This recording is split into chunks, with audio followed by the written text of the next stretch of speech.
Bonjour à tous, merci de nous retrouver sur Public Sénat. Je vous propose tout de suite de faire une petite parenthèse dans cette journée spéciale consacrée aux 50 ans du traité de l'Elysée avec la diffusion d'un colloque qui s'est tenu le 17 janvier au Sénat à l'initiative de la délégation sénatoriale à l'Outre-mer mais aussi du ministère des Affaires étrangères sur la place de la France dans le Pacifique. Il faut dire que depuis de nombreuses années, les atouts que représentent les collectivités françaises dans le Pacifique ont suscité de nombreuses attentes vis-à-vis de la France. Alors la France dans le Pacifique, quelle vision pour le XXIe siècle? Élément de réponse avec ce colloque. Monsieur le Premier ministre, cher Michel Rocard, messieurs les ambassadeurs, mes chers collègues, mon cher collègue député Lesterlin, secrétaire à la délégation d'Outre-mer à l'Assemblée nationale, mes chers amis, avant de céder la parole au modérateur de cette première table ronde, Madame Nathalie Morgoudovic, auteur d'une thèse remarquée sur la France dans le Pacifique Sud, il me revient l'honneur et le plaisir d'introduire le thème de cette matinée consacrée aux grands enjeux politiques et stratégiques de la présence française dans le Pacifique. Chacun connaît cette phrase de Richelieu « Les larmes de nos souverains ont le goût salé de la mer qu'ils ont ignoré ». Le sens de ce colloque est bien évidemment de nous inviter à ne pas ignorer l'atout considérable que constituent nos territoires d'outre-mer du Pacifique. Nous ne devons pas oublier qu'avec un territoire maritime de 7 millions de kilomètres carrés et un demi-million d'habitants, ces territoires font de la France un État du Pacifique à part entière. Dans le cadre de la préparation du livre blanc sur la défense nationale, avec mon collègue André Triard, la Commission des affaires étrangères, de la défense et des forces armées du Sénat nous a chargés d'un rapport sur la montée en puissance des enjeux maritimes dans le monde. Notre rapport, intitulé « La maritimisation de points, la France face à une nouvelle géopolitique des océans », souligne l'importance des intérêts de la France dans le Pacifique, tant d'un point de vue stratégique qu'économique et politique. En un mot, la maritimisation, c'est une question de flux et une augmentation sans précédent du nombre de porte-conteneurs qui irrigue tous les jours l'ensemble des économies. Mais c'est aussi une question de ressources. Avec l'épuisement des ressources terrestres, demain, les réserves d'hydrocarbures et de minéraux des sous-sols marins et le potentiel en énergie renouvelable des océans seront vitaux pour les économies. Les entreprises de prospection et même d'exploitation se multiplient. Les océans deviennent un objet de convoitise, faisant de la maîtrise des mers un élément essentiel de la compétition internationale. Demain, une partie de la croissance mondiale viendra de la mer. Ce basculement de la terre vers la mer entraîne des conséquences stratégiques majeures que nous avons détaillées région par région dans le rapport et en particulier dans le Pacifique. L'enjeu pour nos territoires du Pacifique est évidemment de savoir comment protéger leurs ressources. Je pense aux ressources halieutiques et minérales, mais surtout comment les valoriser et mieux insérer ces économies dans une zone qui est devenue déjà le centre de gravité de l'économie mondiale. Ce sont là des défis considérables dont vous parleront d'éminentes personnalités, successivement le directeur d'Asie et d'Océanie du ministère des Affaires étrangères, Madame Laurin, Monsieur Michel Rocard, qu'on ne présente pas, cette fois-ci en qualité de président du comité France Territoire du Pacifique, messieurs et mesdames les ambassadeurs d'Australie et de Nouvelle-Zélande. Cette insertion des territoires français au sein de la zone Pacifique passe notamment par une montée en puissance de la coopération militaire. Nous observons avec satisfaction que, mutatis mutandis, et les irritants nucléaires ayant disparu, nos amis australiens et néo-zélandais semblent mieux apprécier notre contribution à la stabilité régionale. Au reste, nous avons tout à gagner au renforcement du partenariat stratégique avec ces grands pays pour renforcer la complémentarité de nos moyens. Nous avons à l'évidence des intérêts communs en matière de surveillance des pêches, de maintien de la paix, de lutte contre les trafics et activités illicites et d'organisation des secours lors des catastrophes naturelles. La France riveraine, souveraine et légitime dans le Pacifique doit y être audacieuse et ambitieuse malgré les difficultés financières du moment. Il nous faut en effet garder à l'esprit les temps longs et les perspectives d'une planète où le Pacifique sera, au XXIe siècle, le pôle majeur de croissance. Face au redéploiement des forces armées américaines dans la région, mais surtout à la montée en puissance et en présence de la marine chinoise, la France doit mobiliser les moyens de ses ambitions dans la région. Nous devons notamment y défendre le respect du droit maritime international et, au premier chef, la liberté de navigation dans les eaux internationales. Et se pose naturellement la question, par quels moyens maritimes, militaires pouvons-nous répondre à ces enjeux stratégiques? Ce sera un thème notamment abordé par le secrétaire général de la mer, M. Emmerich, et l'amiral Vichot. Thème tout à fait essentiel, car ces territoires d'outre-mer avaient été quelque peu oubliés par le livre blanc de 2008. La marine française devra faire face à partir de 2015 à un défi là aussi considérable de renouvellement de ses moyens d'intervention, de surveillance et de sûreté maritime dans ces régions. Voilà autant de thèmes qui devraient utilement nourrir cette matinée et je voudrais ici remercier encore une fois mon collègue et ami Serge Larcher, président de la délégation sénatoriale à l'outre-mer, d'avoir organisé ce colloque dont je ne doute pas qu'il sera fécond. Merci.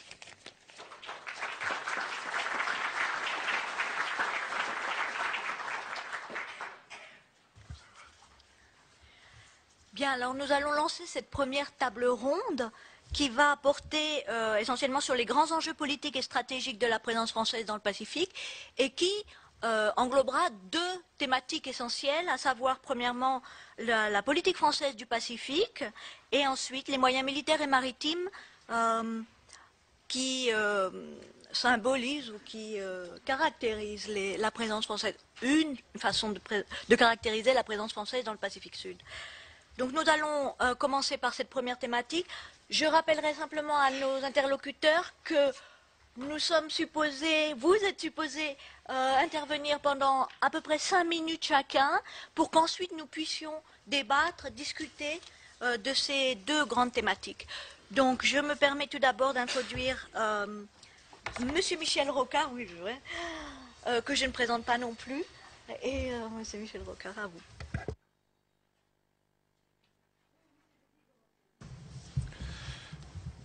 Madame la modératrice, mesdames et messieurs les sénateurs, mesdames et messieurs, je commencerai par demander pardon d'être un mauvais colloquant. D'abord parce que je suis arrivé en retard, mais j'habite à 45 km de Paris. J'avais 2h30 de route, s'il fallait être là à 9h. Merci de me le pardonner. Et mauvais colloquant parce que je n'ai pas écrit mon intervention. Je n'ai pas eu le temps. Si on enregistre, vous ferez ce que vous voudrez. Et troisièmement, parce que je vais probablement dépasser mon temps de parole, me faire parler, moi, du Pacifique Sud, c'est prendre des risques. Enfin, c'est une des passions de ma vie, et tout le monde le sait. Donc vous pardonnerez, j'espère. Mais je vais commencer par être rigolarde, et j'y perds 1 minute. Hier soir, il m'a fallu patienter pour une conversation entre ma femme et une de ses filles. Le téléphone tardait à s'encombrer. Je prends un vieux livre dans ma bibliothèque. Je l'avais lu quand il est sorti, 1993, Histoire du Nouveau Monde. Et au passage, hier soir ça se passe, je découvre ce paragraphe qui s'appelle La France-Afrique, la France-Antarctique. Et il me faut saisir cette occasion de vous rappeler ici que la première apparition dans la littérature française de l'expression la France-Antarctique est dans des poèmes de Jondel et de François Villon au tout début du XVe siècle. Alors c'est en plus une escroquerie historique, puisque la bizarrerie qui est à l'origine de tout ça est l'étrangeté des rapports fraternels et curieux que très tôt des Français ont noué avec les populations indiennes de ce Brésil qu'on venait de découvrir, et nos ports de Dieppe, Le Havre et Honfleur échangeaient des produits et des services On a même construit un village de huttes au bord de Seine, pas très loin du Havre, pour donner l'idée de ces populations dites de l'Antarctique à l'époque, qui étaient en fait brésiliennes. C'est un drôle de souvenir, mais ça mérite d'être rappelé tout de même. Ensuite vient notre grande période de découverte et de colonisation, et il faut dire que la France se ressemble à elle-même. Notre colonisation est complètement anarchique, sans intention régulatrice de puissance publique, sans plan coordonné, et elle est faite au hasard de nos grands capitaines. Un peu n'importe comment. Ce qu'on va voir avec cette Nouvelle-Calédonie, qui nous tombe dans les bras sur une belle opération militaire, j'ai pas le temps, je n'ai que 5 minutes, j'ai pas le temps, etc., mais dont on n'a pas très longtemps pas su quoi faire, et qui a donc commencé par être un pénitencier, avant d'être voué aux intérêts privés autour du nickel, et de trouver son destin comme elle pouvait, dans une assez grande indifférence métropolitaine, il faut bien le dire. J'arrête, et il me faut bien vous dire comment moi je suis arrivé à la découverte de tout ça. Les hasards de la vie font qu'en 1981, sans être jamais sorti de mon pays, puisque mes attributions étaient hexagonales, je suis inspecteur des finances, me voilà nommé ministre du plan. Le plan, c'est pour tout le monde. Ça n'intéressait personne, puisque j'appartenais à un gouvernement très résolu à n'écouter en rien les consignes de planification, et à s'en moquer éperdument. Mais ça m'a donné au moins l'occasion de temps de réfléchir, et c'est là que j'ai fait la découverte affreuse que la totalité des possessions présentes françaises outre-mer, Pacifique, océan Indien, Caraïbes étaient menacées gravement dans leur avenir économique. La panique me prend. Je gagne dès ce moment-là un tout premier combat. Nos relations avec ces possessions d'outre-mer, comme avec toutes nos anciennes colonies, ça valait avec chacun des États d'Afrique, étaient sous le signe de l'exclusive. Aucun de nos territoires, tous gouvernés par des préfets et aux ordres de nos ministères centraux, avait interdiction d'entretenir des relations avec les territoires voisins. Non seulement commerce interdit, exploration asiatique, mais en plus interdiction faite, s'il vous plaît, à nos hauts commissaires ou à nos préfets de rencontrer les ambassadeurs de France dans les pays voisins. Quelquefois, les ambassadeurs venaient faire du tourisme dans le pays, jamais de relations permises. Ma première victoire est d'avoir, dès 1981-82, obtenu qu'il soit mis fin à l'exclusive. Je suis donc le créateur de ces secrétariats permanents, un pour le Caraïbe, un pour l'océan Indien, un pour le Pacifique, qui réunissaient tous nos préfets et hauts commissaires présents dans ces régions. Ils devraient avoir maintenant vocation à y rassembler les présidents de territoire.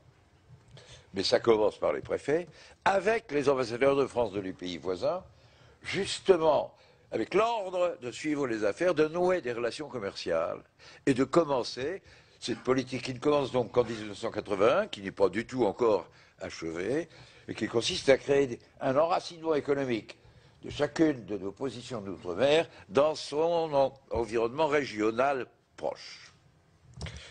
C'est le premier acte, il est déjà majeur. Et je garde en tête que ça va très mal et qu'il va falloir être sérieux avec l'outre-mer. Et puis, on m'envoie mes ministres de l'Agriculture. J'étais né à Courbevoie dans le banlieue urbaine, et je fais partie de ceux qui ont du mal à distinguer une vache d'un bœuf. Et toute la profession agricole se moquait. Il m'arrive une catastrophe qui est qu'il faut ouvrir les négociations de l'Uruguay Round. Annonce, ce sera la première fois que l'agriculture sera jointe à l'industrie dans cette politique d'ouverture des frontières. Et je découvre l'avenir d'une négociation à 140 nations, avec le but exclusif de faire baisser les prix, et le but intuitif suivi par les anglo-saxons notamment, de casser la politique agricole qui commençait. Cette négociation allait s'engager sans juge, sans arbitre, sans office scientifique commun établissant les chiffres. Chacun mentait sur ses chiffres nationaux. Et comme il y avait ni juge, ni arbitre, ni médiation, ça ne pouvait finir qu'à la force. Évidence, il fallait des alliés. Et comme dans la négociation entre les consommateurs, on ne pouvait pas éviter une sous-négociation entre les grands producteurs et exportateurs menacés dans cette affaire. Ils étaient 7. Mais je vais sortir tout de suite de la liste le premier d'entre eux, le Brésil, puisque les huiles végétales ne sont pas dans la négociation. Donc il en reste 6. États-Unis, Canada, Australie, Nouvelle-Zélande, Argentine, Communauté européenne. Quels alliés? Bien sûr l'Argentine, le premier, mais seulement pour la viande de bœuf. Ce n'est pas un produit stratégique, ça ne suffit pas. Le Canada est trop près, trop loin de Dieu et trop près des États-Unis, on l'a souvent dit, comme le Mexique. Impossible, à l'évidence. Les États-Unis, avec une religion simple, il fallait sortir de tout ça avec des équilibres de marché. Toute idée d'organisation des marchés, toute idée de prospective à long terme était exclue. Je lis ma carte du monde et je découvre que 2 pays que je ne connaissais pas, dont je n'avais jamais entendu parler, où j'avais naturellement jamais mis les pieds, la Nouvelle-Zélande et l'Australie, sont eux à ce moment-là dirigés par des sociodémocrates. Une famille souvent maudite, un peu moins depuis 6 mois en France, mais enfin mal comprise, et qui avait avec la macroéconomie lointaine une relation extrêmement lointaine et toujours d'ailleurs pas très établie. Vous le savez tous très bien. Mais je me dis que des détenteurs du pouvoir dans ces pays ne pouvaient pas être des disciples de Milton Friedman, ne pouvaient pas être des esclaves de la philosophie de l'économie de marché. Mais comment faire? Il faut des alliés. Comment les trouver? On ne sait jamais parler. Nos cimetières militaires sont pleins de tombes voisines. Beaucoup d'Australiens, quelques Néo-Zélandais et pas mal de Français. C'est tout ce que nous avons fait ensemble, avec beaucoup d'autres. Jamais, jamais dans l'histoire, sauf une seule fois, à laquelle je vais venir tout à l'heure, il s'est fait quoi que ce soit entre la France et l'Australie. Comment faire connaissance? D'autant que nous faisons sauter des bombes dans le Pacifique. Nous sommes rejetés. L'Australie avait permis favoriser la création du Forum du Pacifique, que je mettrai 10 ans à connaître pour en recevoir les félicitations sur ce que fait la France dans le Pacifique. Mais c'est 10 ans après. Pour le moment, l'objectif du Forum, c'était dehors la France. Et puis voilà, le hasard joue. Le hasard, c'est qu'il y a une présidence tournante en Europe. La France devient présidente au premier semestre 84. Je deviens président du Conseil agricole. Deuxième hasard, il faut dans ce Conseil agricole-là renouveler le très mauvais accord, techniquement il est exécrable, triennal, qui nous lie à la Nouvelle-Zélande et que la Grande-Bretagne avait exigé au moment de sa propre adhésion. Et tout le monde, d'abord les Irlandais, second les Français presque aussi enthousiastes, voulaient se débarrasser de la Nouvelle-Zélande et la massacrer avec son droit de nous exporter de l'agneau et naturellement du beurre. Et je deviens président du Conseil agricole là-dedans. L'agneau et le beurre ne sont pas stratégiques, ce n'est pas mon problème. Mais il faut donner un petit signe. On va donner un petit signe. Je vais abuser outrageusement. Je n'ai pas été poursuivi par aucun tribunal ni par la Cour européenne. Je vais abuser outrageusement de ma position de président du Conseil agricole, bénéficier du fait que j'avais un secrétaire d'État gentil pour diriger la délégation française dans la défense de nos stricts intérêts contre tous les autres, et je pilote cette négociation pour avantager outrageusement la Nouvelle-Zélande avec 1 millier de tonnes de plus d'agneau et 1 million de tonnes de plus de beurre que son excellent ambassadeur de l'époque, vous avez de grands prédécesseurs, madame, avait calculé, il était très expert, qu'il avait des chances de récupérer à la sortie. J'ai mon résultat. La une des journaux, titre en Nouvelle-Zélande, la Nouvelle-Zélande se découvre un ami qu'elle ne connaissait pas. Qu'est-ce que c'est que ce type? Et naturellement tombe ce que j'attendais, l'invitation à y aller. Coup de téléphone à l'ambassade de l'Australie, le ministre de l'Agriculture va en Nouvelle-Zélande, il ferait volontiers escale à Canberra. L'accueil. Et ça se passe, alors en Australie, ça se passe qu'à moitié bien, parce que mon grand rêve, qui était de trouver un allié pour la négociation commence, craque sur le groupe de Cairns. Et je n'ai pas pu faire changer d'avis la Nouvelle-Zélande. En Australie, il se passe quelque chose de pareil. Tout ce que je vais entreprendre dans la suite, dans le Pacifique, va réussir, sauf ça. Mais ça commence par des amitiés. Je suis reçu par un Premier ministre travailliste, Robert Hawke, qui me fait un accueil gigantesque. Les souvenirs, les monuments aux morts, l'honneur de tout nom, etc., etc. Nous faisons connaissance, nous nous plaisons, c'est un vrai social-démocrate, c'est un club, cette social-démocratie. N'ayez pas peur, ce n'est qu'un club.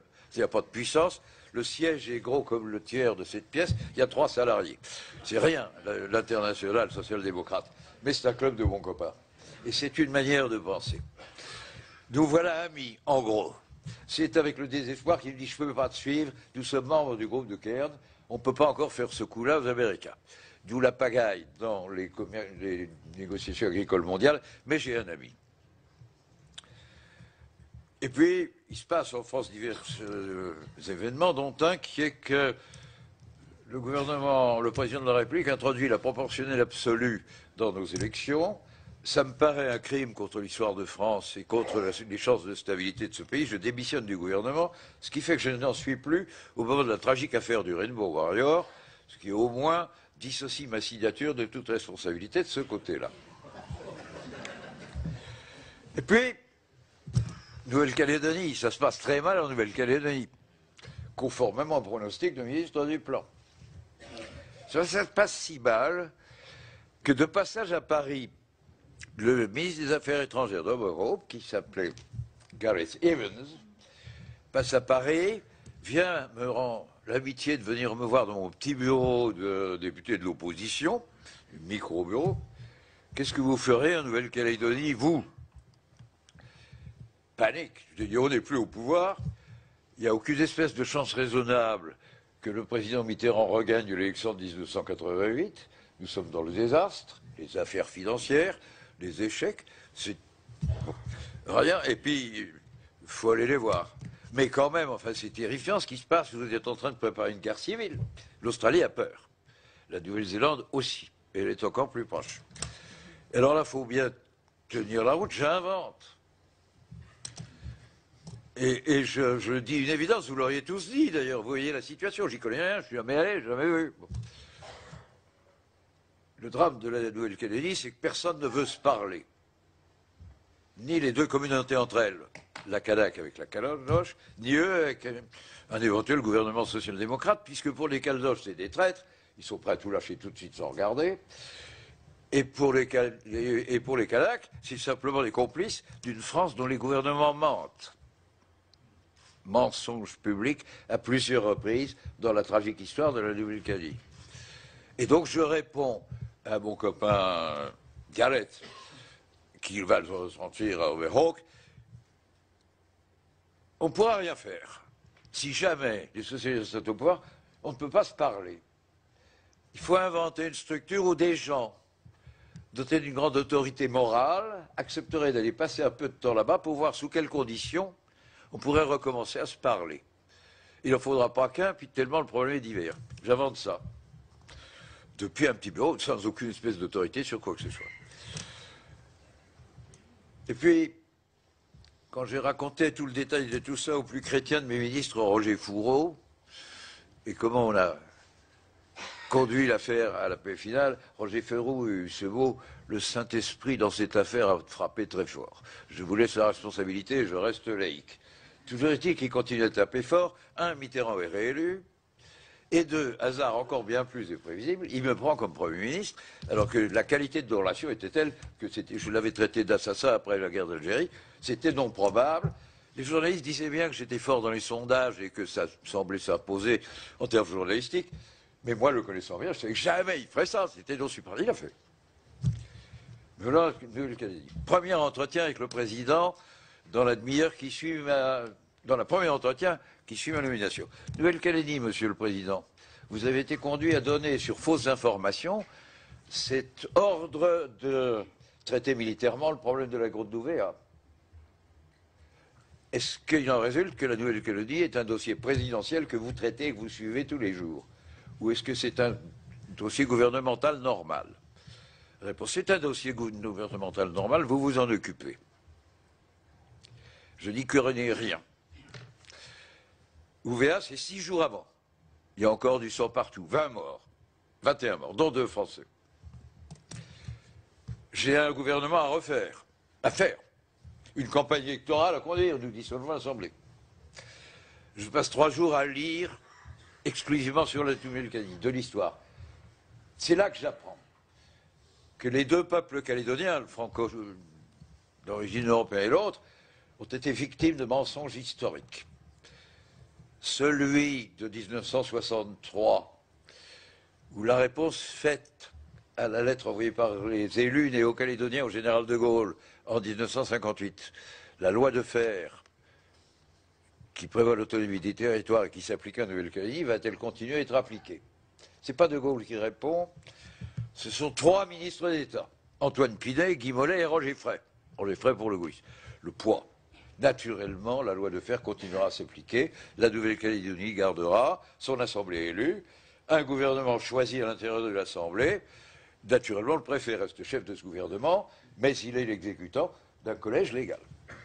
Très bien. Et puis 1963, sans préavis, sans explication, sans rien, un soir en séance de nuit après le budget, oui d'accord, je suis trop long, passe vers minuit et demi un projet de loi d'abrogation de la loi de fer en Calédonie, qui supprime l'Assemblée élue, supprime le gouvernement local et attribue tous les pouvoirs au commissaire. Cette trahison est à laquelle la Nouvelle-Calédonie sera été en Algérie la répression de Sétif. Ces coups dont on est content de les avoir réussis à la force quand on les a faits et qui créent des colères telles qu'en 20 ans vous avez la guerre. Toutes les guerres ont des origines lointaines. Je comprends ça.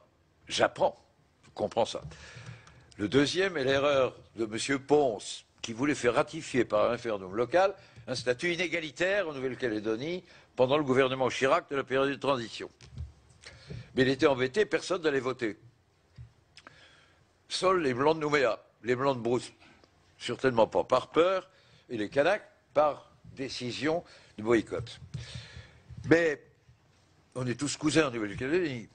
Les enfants de Jean-Marie Tchibaou, pendant les 10 ans de clandestinité, ont été hébergés par la famille de Dick et Kewe. C'est ça la Nouvelle-Calédonie.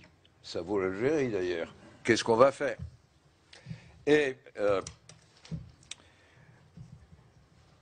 Ponce se dit, fait passer par ce... Pourquoi vous venez pas... Venez voter. Votez non. Au moins on verra. Vous n'avez jamais voté dans l'histoire de France. Vous êtes toujours abstenu. On ne vous connaît pas. On ne vous mesure pas. Venez donc voter non. C'est votre droit. Réponse des autorités néo-calédoniennes. Après tout, pourquoi pas? C'est vrai qu'on a besoin d'une mesure et on n'a pas peur de notre puissance. On pourrait l'avoir forte. Mais attention, les gars. On est peut-être prêts à aller voter. Mais pas de blague. Choisissez une date où ce référendum local est unique et où la presse locale, française et mondiale ne regardera que ça. Et où le commentaire sera à notre mesure. Ponce promet, par écrit. Chirac change la vie de Ponce et place le référendum calédonien le premier jour de l'élection présidentielle. La colère kanak est terrifiante. Une indignité, une honte, une gifle. D'où la Grande Nouvéa, c'est ça. 5 jours avant, plein de morts. J'arrive, j'y connais rien. Je me souviens de ce que j'ai inventé pour Gareth Evans. Et je constitue cette mission. Je commence par les protestants. Le président, j'appelle le président de la fédération, je suis protestant, une chance, une espèce en voie, une espèce à protéger, une espèce en voie de disparition, au regard des critères de l'ONU. On est 2% et les mariages mixtes nous tuent, c'est vrai. Nous sommes de la tribune. Bravo. Enfin, je sors de ma minorité absolue.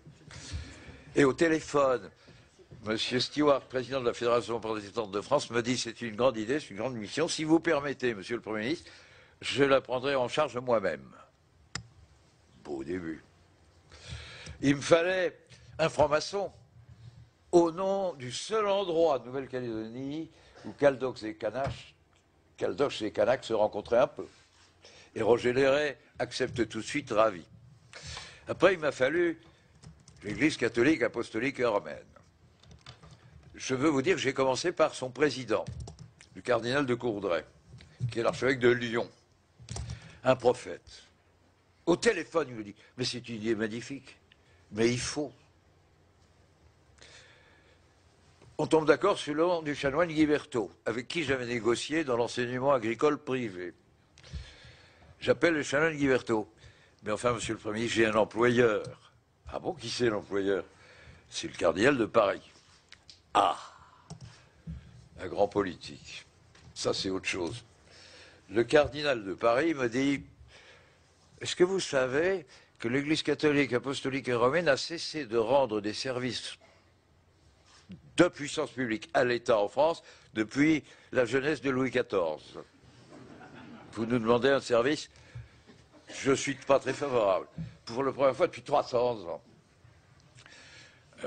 Et puis en plus, vous connaissez mal l'Église catholique, on peut vous pardonner, mais enfin chez nous, il va de soi que le médiateur au nom de l'Église catholique ne peut être que l'archevêque de Nouméa, que l'évêque de Nouméa. Je réponds au cardinal Lustiger, que je connaissais bien par ailleurs, un homme plein d'humour, drôle, on se connaissait. Je lui réponds, monsieur le cardinal, c'est pas sérieux, vous ne pouvez tout de même pas me dire à moi qu'aux yeux de l'Église, cet évêque qui a oublié de parler des Kanaks depuis qu'il est évêque, qui semble être l'évêque d'une seule communauté, ne peut pas. Et l'argument a une telle force que Lustiger en convient. La mission se fait. François Mitterrand, dans sa sagesse, accueille l'idée et me fait savoir que c'est très joli, bravo, c'est une bonne idée, mais il manque quelque chose. Il faudrait dans la mission un représentant de la tradition du droit. Non pas de l'État, des pensées de la doctrine du droit en France. C'est génial. Cette idée a une force extrême. Mais c'est tout lui. Parce que pour le trouver celui-là, le jeudi de l'Ascension, en pleine vacances, il pouvait retarder ma mission de 15 jours. C'est-à-dire faire tout rater. Tout Mitterrand étant de cette sagesse. Nous débusquons le président de chambre, Jacques Périer, en lui envoyant le gendarme. Il a cru que c'était pour excès de vitesse. Dans un restaurant du Poitou où il fêtait le 20e anniversaire du mariage de son fils. Il me dit oui par téléphone. Voilà la mission. 6 semaines, 600 audiences. Toute la Calédonie vous dira, même les plus petites communautés, quelques Vanuatiens, beaucoup de Polynésiens n'avaient jamais été écoutés. Je demande à ce colloque qu'on demande aux archives nationales de nous ressortir le rapport. Il fait 600 pages. C'est un monument d'histoire qui devrait siéger dans vos archives. Madame le directeur, il faut faire ça.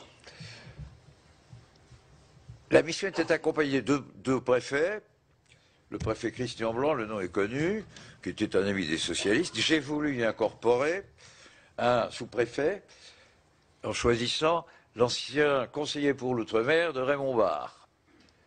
La France, là, ne joue pas des jeux partisans. Le besoin que l'accord soit complètement droit-gauche était total. Raymond Barre me dit oui dans les 10 minutes. Il y a beaucoup de noblesse tout du long de cette histoire. Dans les 10 minutes. Et Pierre Steinmetz, qui s'est retrouvé au Conseil constitutionnel, a accepté, a été un magnifique missionnaire. Voilà comment ça commence. Conclure. Je peux pas. Bon. Bref, nous réussissons ce coup-là. Ce n'est pas tout. Le Rainbow Warrior est toujours pas fini, nous n'avons toujours pas d'ambassadeur. C'est moi aussi qui vais conclure l'affaire du Rainbow Warrior. Comment? J'appelle le commandant Maffard dans mon bureau. J'avais négocié avec le général commandant l'école de guerre où il avait été reçu, qu'on ne lui retarde pas d'1 an pour 2 mois de retard à l'entrée dans la promotion. Bien sûr, on fera un programme spécial. Le commandant Maffard, dûment bretelle remontée par son état-major, finalement on refuse. Et j'appelle un copain à moi qui s'appelait David Langui, Premier ministre de Nouvelle-Zélande à l'époque. Si vous voulez savoir qui est David Langui, vous imaginez Michel Charasse, vous mettez 10 cm de moins, 15 kilos et 10 cm de plus en large, et beaucoup plus d'énergie et de violence verbale et de vulgarité dans l'art d'insulter les autres au Parlement. Une brute. Mais un homme, un vrai et un social-démocrate. Et je lui dis, je ne peux pas vous renvoyer Maffard. Il y a dans l'étrange traité que tu as signé avec Jacques Chirac, un article 23 qui dit, au cas de non-exécution des traités ou de difficultés, par l'une des parties, l'autre pourra faire appel à un tribunal international. Cette histoire, c'est la première fois que je la raconte. C'est pour ça que je prends un peu de temps et vous devez la savoir. Réponse de David Longhi. Ou plutôt, je lui dis, il faut que tu attaques la France devant le tribunal international. Il faut qu'on en sorte, qu'on soit jugé, qu'on échange des ambassadeurs. Je veux repasser travailler avec toi sur les affaires agricoles. Ça reste ce truc. L'Uruguay Raoult n'est pas fini. Long silence aggravé par le temps satellitaire. 1 minute et demie de silence. Et le brutal, l'explosif David Longhi me lâche. Michel, reprends-toi. Tu es complètement fou. Je gouverne un petit pays de 3 millions d'habitants, chez qui personne d'autre ne va jamais. Qu'aucun habitant du monde ne sait placer où sur la carte. Nous sommes les isolés, les paumés. Nous ne sommes pas grand-chose. Et tu me demandes, à moi, d'aller porter plainte contre un pays de 70 millions d'habitants, membre permanent du Conseil de sécurité, doté de l'arme nucléaire, à l'immense histoire. Reprends-toi, Michel, c'est pas possible, je ne peux pas faire ça.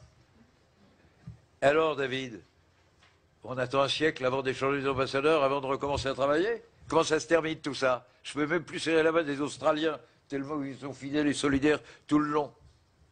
Il l'a fait. Je vous dois l'aveu que le tribunal international a été d'une terrible indulgence vis-à-vis de la France. Nous n'avons été condamnés que moralement. Et le tribunal passe 25 pages à expliquer pourquoi tous les présidents internationaux rendent caduque l'idée que le soi-disant coupable, il n'était pas coupable d'affaire, c'est pas lui. Bon, enfin, il était le condamné. Rejeune pour finir sa peine. Simplement, manuscritement, le président du tribunal ajoute, à la main en plus, tout seul, sans ses assesseurs. Mais il serait bon que la France finance un petit fonds de réconciliation et d'amitié entre les deux peuples pour financer des échanges de classe scolaire, des bourses de recherche, des programmes de recherche conjoints. Mesdames et messieurs, j'ai extrait du Trésor français 300 000 $ en 15 jours. Il n'y a pas beaucoup de précédents. Pour saluer cette remarque. Mais il nous fallait en plus nommer le coprésident français du fonds. C'est à ce moment-là que nous avons eu l'idée d'y nommer Jacques-Yves Cousteau. Deuxième épisode qui a accepté. Néo-Zélandais, la une, le triomphe. J'y retourne, nous sommes réconciliés. Merci, madame. Voilà comment tout commence. Ça continue avec l'Antarctique. Et depuis, nous collaborons. Alors, depuis, nous avons plus cessé les explosions nucléaires. Largement à mon initiative au début, auprès de Mitterrand, en plus. Nous avons apuré les contentieux. La découverte, c'est que c'est une richesse immense. C'est que maintenant, nous y sommes acceptés grâce à tout ça. Et je voudrais, pour finir, dire très vite, premièrement, que la France a une vocation là qui est de l'ordre de l'universel. Nouvelle-Calédonie et même un peu Polynésie où c'est moins signifiant, nous nous exerçons à la décolonisation sans transfert de souveraineté. Il y a encore dans le monde des territoires où ça veut dire quelque chose. Deuxièmement, les tout-petits, Vanuatu, Fidji, Samoa, etc. La France est le plus gros donneur de crédit d'aide publique à tous ces tout-petits pays oubliés du monde. Il y a une vocation à l'exemplarité pour les grands États. Ça fait partie de la vocation française. Troisièmement, tout ça fait des millions de kilomètres carrés de zones économiques exclusives maritimes. Pêche, avec une double responsabilité. Pêcher correctement, bien savoir, pousser les négociations sur les espèces à protéger. Et être exemplaire chez nous. Deuxième responsabilité, la marine nationale, et c'est pour ça que la défense nationale en Calédonie restera conférée à la France par contrat, parce que la marine néo-calédonienne n'a pas les moyens de faire ça, participe à la police internationale de la pêche dans les eaux du Pacifique Sud. Et c'est une très grande mission. Donc j'espère bien, je m'occupe d'Arctique par ailleurs, qu'elle va s'élargir dans son champ et dans ses contenus donnés par la loi. Et puis les nodules polymétalliques. Et donc une vision du monde. Mais la France dans le Pacifique, c'est l'opérationnalité d'une diplomatie où on ne parle plus des internationaux, on n'en a plus. Parlons franc. La France n'a plus d'intérêt sérieux en Nouvelle-Calédonie. nous nous foutons de ce qu'une part du marché du nickel soit produit sous un drapeau français à l'origine, ça n'a pas de conséquences commerciales.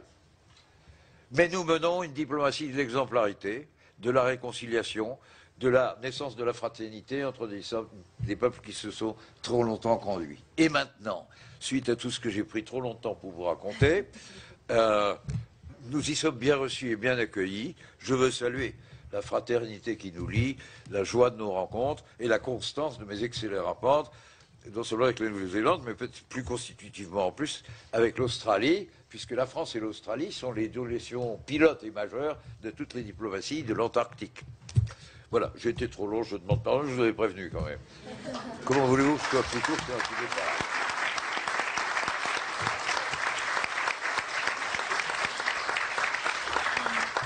Merci beaucoup, monsieur Michel Rocard. Et évidemment, c'était mission impossible. Je savais très bien qu'en demandant 5 minutes, c'était impossible.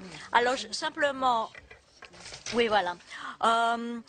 Exactement ce que j'allais proposer. En fait, je propose à nos intervenants de ne pas faire deux sessions séparées, voilà. Mais nous allons en faire une seule et développer le débat à la fin. Donc, je vais maintenant présenter rapidement les prochains intervenants. Madame Elisabeth Laurin, qui est directrice d'Asie et Océanie au ministère des Affaires étrangères.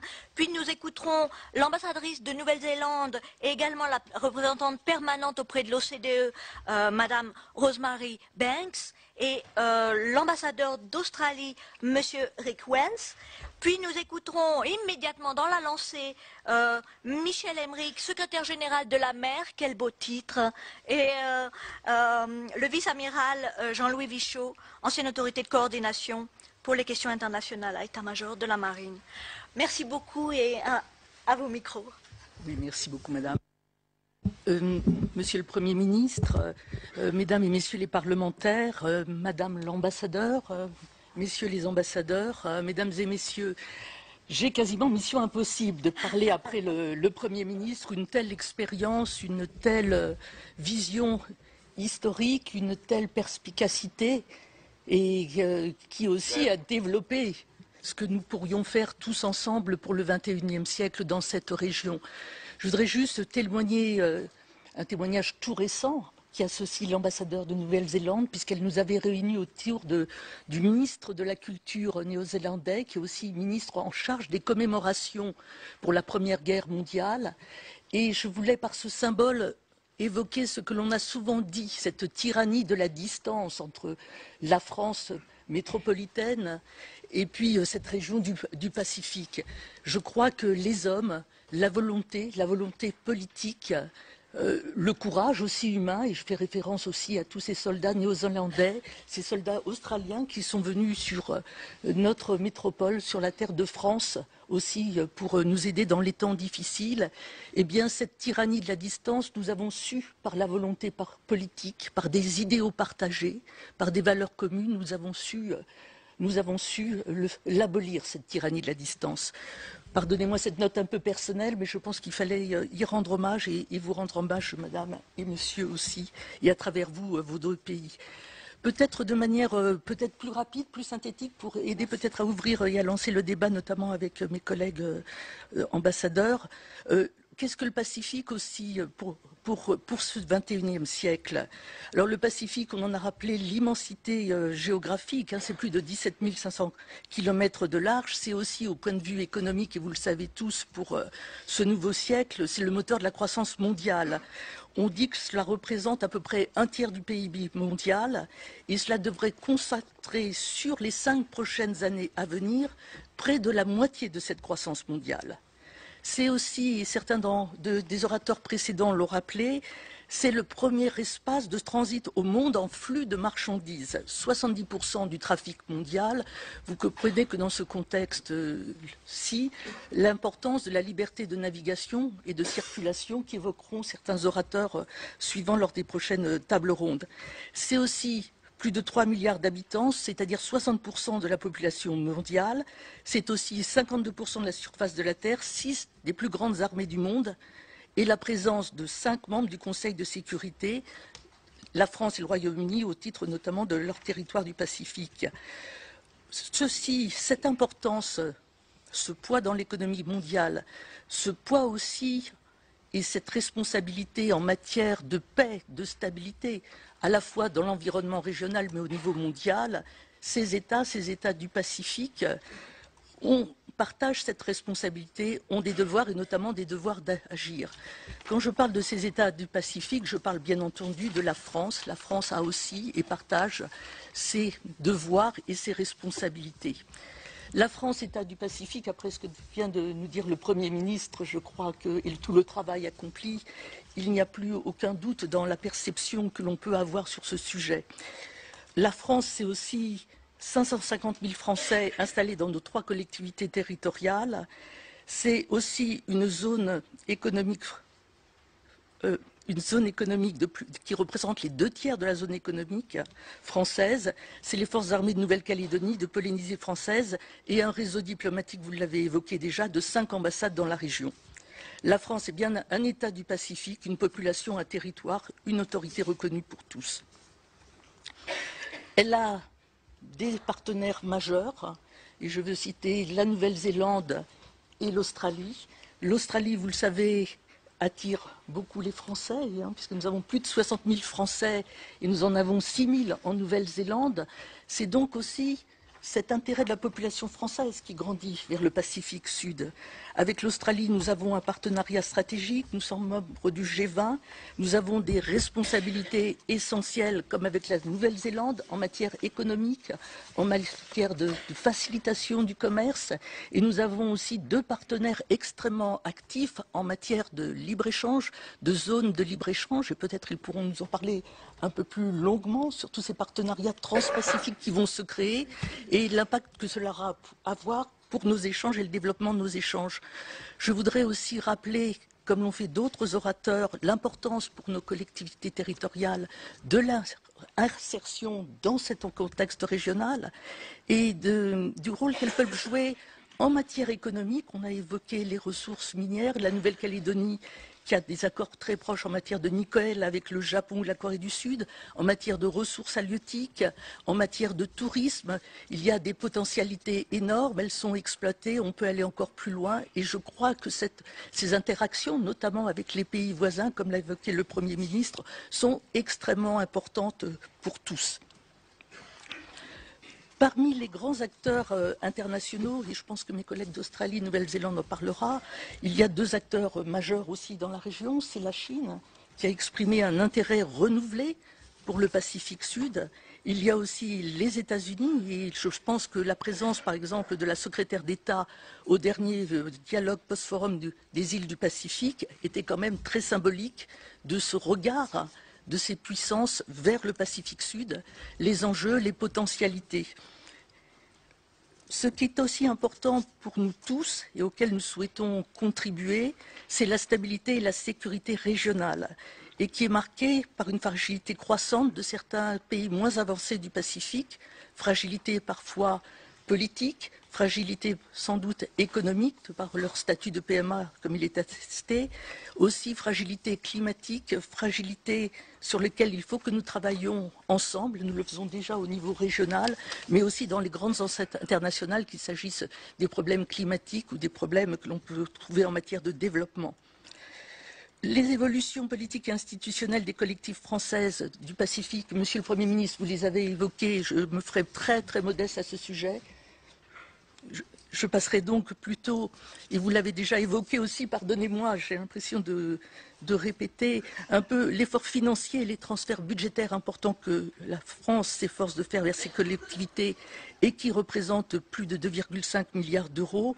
J'y ajouterai l'aide fournie par l'Agence française de développement, le Fonds Pacifique et tout ce que nous faisons aussi en matière de coopération régionale avec notamment l'Australie et la Nouvelle-Zélande, notamment s'agissant des exercices militaires conjoints Croix du Sud, du dispositif France, entre la France, l'Australie et la Nouvelle-Zélande, en matière de gestion post-catastrophe. Et c'est un dispositif que nous avons mis en œuvre, notamment lors du passage du cyclone Evan. Nous avons aussi une présence et une volonté d'être très actifs dans les organisations de coopération régionale, notamment avec la création de la communauté du Pacifique, et dont je voudrais saluer le secrétaire qui est présent au premier rang de la salle, avec le choix de Nouméa pour installer dès 1947 le siège de cette communauté du Pacifique. Vous savez aussi que la France participe activement au programme régional pour l'environnement.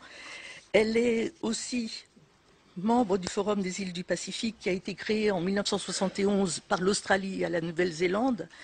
Et je voudrais particulièrement souligner la volonté qui a été notre volonté de voir associer nos collectivités territoriales, la Nouvelle-Calédonie, la Polynésie française, puis Wallis et Futuna à ce forum. Voilà, si vous le permettez, je crois que je lance quelques pistes de réflexion, je veux vous épargner du temps et peut-être je compléterai, si vous le permettez, lors des débats. Je vous remercie beaucoup, Madame Laurin, et nous allons tout de suite écouter Madame l'ambassadrice de Nouvelle-Zélande, Rosemary Banks. Tēnā koutou, tēnā koutou, tēnā koutou katoa. No mai, haere mai ki tēnā hui. Tēnā koutou, tēnā koutou, tēnā koutou katoa.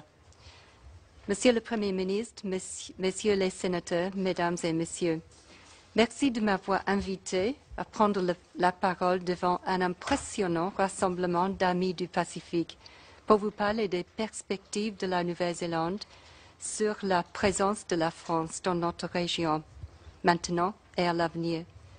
D'expérience personnelle, je sais bien que le Pacifique reste toujours attaché à ceux qui y ont vécu.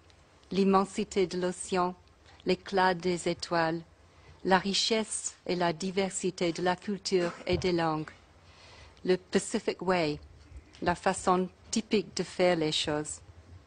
Mais si vous connaissez bien la région, vous ne pouvez qu'être inquiet des graves défis auxquels nos partenaires du Pacifique doivent faire face. On a déjà évoqué ces défis qui sont d'ordre économique, démographique, environnemental et aussi qui concernent la gouvernance et la sécurité au sens large. Le changement de climat menace d'accélérer tous ces défis. Pour la Nouvelle-Zélande, nous plaçons la stabilité dans la région du Pacifique Sud comme l'objectif principal de notre politique étrangère. Il s'ensuit que notre assistance au développement est focalisée sur cette région. Cependant, nous ne pouvons espérer faire une différence dans une région tellement vaste que si nous travaillons en très étroite collaboration avec d'autres. L'Australie est naturellement notre partenaire immédiat dans tout ce que nous entreprenons dans le Pacifique. Nous nous tournons vers la France en tant qu'ami loyal et précieux pour notre région. Nous apprécions vivement son engagement dans le Pacifique. Nous sommes particulièrement reconnaissants à la France de son soutien fidèle quant aux efforts du Forum des îles du Pacifique à encourager un retour à la démocratie aux Fidji. Nous souhaitons que cet engagement se poursuive. Je vais commenter brièvement 3 dimensions de la présence française dans la région. L'engagement des ressources, sa présence en tant que pouvoir venant de la métropole et l'image de la France à travers sa diplomatie régionale. La Nouvelle-Zélande attache beaucoup d'importance à la présence militaire de la France dans le Pacifique et aux accords que nous avons en place avec l'Australie et la France pour la coopération en réponse aux catastrophes naturelles, à la recherche et au sauvetage et à la surveillance maritime, afin d'essayer de contrôler la pêche illégale dans cette vaste région. Nous nous attendons donc à l'avenir à des pressions exercées sur ces ressources et aussi en raison de la présence des pêcheurs hauturiers de pays qui ne respectent pas les règles. Par conséquent, nous souhaitons que la France maintienne et si possible intensifie l'engagement qu'elle a déjà quant à la surveillance maritime.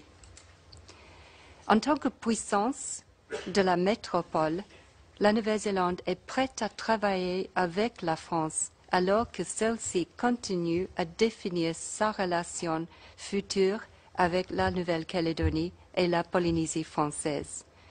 Nous souhaitons que la Nouvelle-Calédonie, notre plus proche voisin, reste stable et devienne avec le temps plus étroitement intégrée dans la région.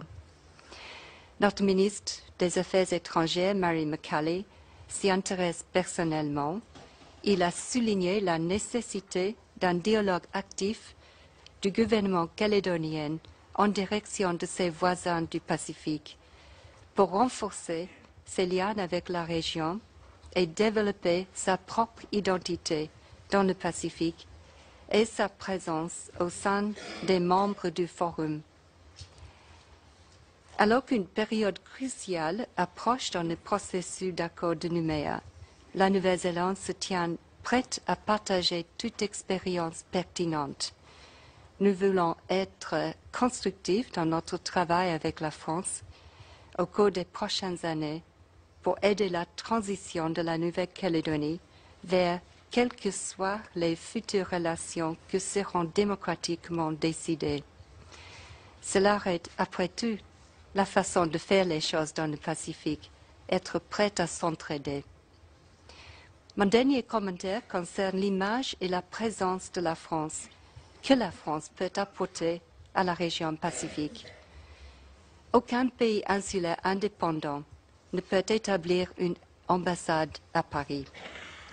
Donc ces pays ne bénéficient pas, comme nous, de contacts journaliers avec le gouvernement français et avec l'administration. En France, nous voyons un pays qui est engagé à être impartial pour ces territoires du Pacifique et ouvert à toute perspective équitablement négociée pour leur avenir. Ces petits pays insulaires voient en la France une puissance distante. La France a néanmoins, grâce à son approche moderne et constructive, un message positif à faire passer. Ce message mérite d'être mieux compris dans tout le Pacifique. Vous êtes la France, vous êtes un membre du Conseil de sécurité, un pays qui accepte aisément ses responsabilités mondiales et une puissance européenne qui a statut et influence. Les États insulaires du Pacifique, où la France n'est pas représentée, voudront vous entendre dans le Pacific Way. Comme vous le savez bien, cette façon particulière de faire les affaires dans la région est basée sur le respect mutuel par l'intermédiaire de contacts réguliers et de relations chaleureuses, ce qui permet de parvenir doucement et par de réels échanges à un vrai consensus. Nous encourageons la France à lancer autant d'initiatives d'ouverture que possible dans le Pacifique, à partir de ses représentations dans la région et à partir de Paris. Pour conclure, quoi que réserve l'avenir à la relation entre la France et ses territoires du Pacifique, nous souhaitons qu'elle reste notre partenaire dans la région. L'assistance fiable d'une amie véritable comme la France sera toujours vivement appréciée. Merci.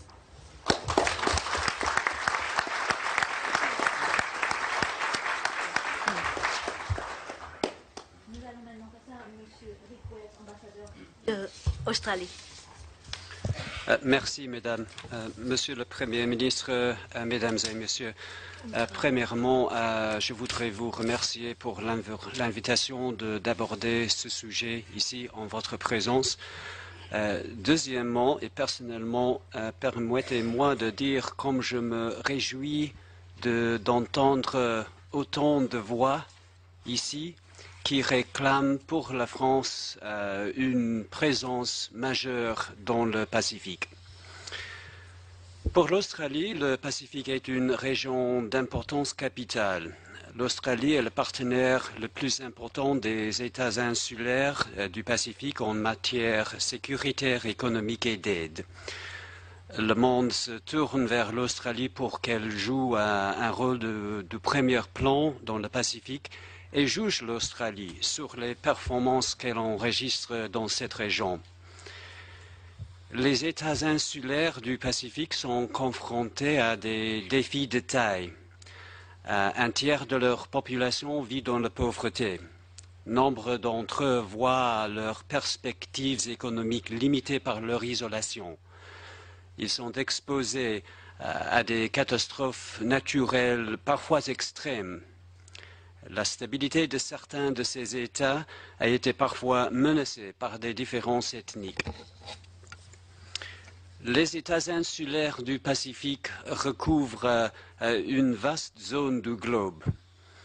Assurer la promotion de leur prospérité, de leur stabilité et de leur santé environnementale revêt une importance considérable pour la communauté internationale. Pour atteindre ces objectifs, la coopération internationale est essentielle. Pour l'Australie, la France constitue une présence importante et positive dans le Pacifique. Et il s'agit donc d'un partenaire stratégique majeur. Le soutien apporté par la France à ces trois collectivités du Pacifique représente une contribution de premier ordre à la stabilité et au développement de la région dans son ensemble. Et la présence militaire française est un atout pour le Pacifique. La Nouvelle-Calédonie est l'un des plus proches voisins de l'Australie et par son truchement, la France et l'Australie partagent une frontière commune dans la mer de Corail. L'Australie a apporté et continuera d'apporter un soutien fort au processus de l'accord de Nouméa qui a amené la stabilité en Nouvelle-Calédonie. L'Australie souhaite vivement que l'accord de Nouméa continue d'être mis en œuvre de manière fructueuse. L'Australie va continuer à travailler avec la France pour promouvoir une intégration plus étroite de la Nouvelle-Calédonie à la région, y compris en soutenant son adhésion en qualité de membre à part entière au Forum des îles du Pacifique. Et l'Australie encourage également une libéralisation plus accrue de l'économie néo-calédonienne qui contribuera à son intégration économique régionale. La France, aux côtés de l'Australie et de la Nouvelle-Zélande, contribue grandement aux opérations d'urgence menées suite aux catastrophes naturelles dans le Pacifique, grâce à l'accord FRANZ. En décembre de l'année dernière, ce partenariat s'était révélé d'une valeur inestimable dans l'intervention qui a fait suite au cyclone tropical qui a dévasté Samoa, Wallis et Futuna et certaines zones de Fidji. Les activités de surveillance maritime menées conjointement par l'Australie et la France est à préserver des ressources halieutiques menacées. Et dans le cadre du groupe de coordination quadrilatérale de défense, des responsables australiens, français, néo-zélandais et états-uniens se rencontrent régulièrement pour partager des informations et coordonner leurs activités de surveillance maritime. L'Australie accorde également une grande importance au rôle que joue la France en concentrant l'attention de l'Union européenne sur la région. L'Australie coopère étroitement avec le programme d'envergure de l'Union européenne en matière d'aide au développement dans la région Pacifique et formule le vœu que la France continuera de se faire le chantre des problématiques liées au Pacifique à Bruxelles.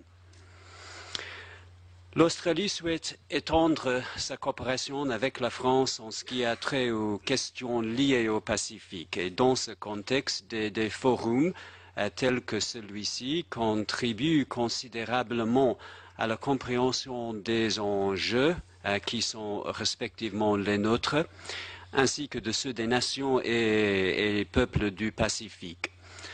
L'Australie souhaiterait travailler de concert avec la France pour améliorer l'échange d'informations et de positions sur le Pacifique. Et finalement, mesdames et messieurs, la coopération dans le Pacifique constituait un élément important du partenariat stratégique que l'Australie et la France ont signé il y a un an. L'Australie veut renforcer la relation bilatérale qui l'unit à la France dans une large palette de domaines, notamment dans le cadre du mandat australien 2013-2014 au Conseil de sécurité des Nations Unies et de la présidence du G20 en 2014. Je vous remercie. Voilà pour une partie de ce colloque consacré à la France dans le Pacifique. Si vous souhaitez le revoir, notre site internet publicsena.fr. Tout de suite, l'émission politique de la rédaction de Public Sénat, preuve par 3, qui accueille ce soir la ministre déléguée à l'innovation et à l'économie numérique, Fleur Pellerin. Bonne fin de journée à tous.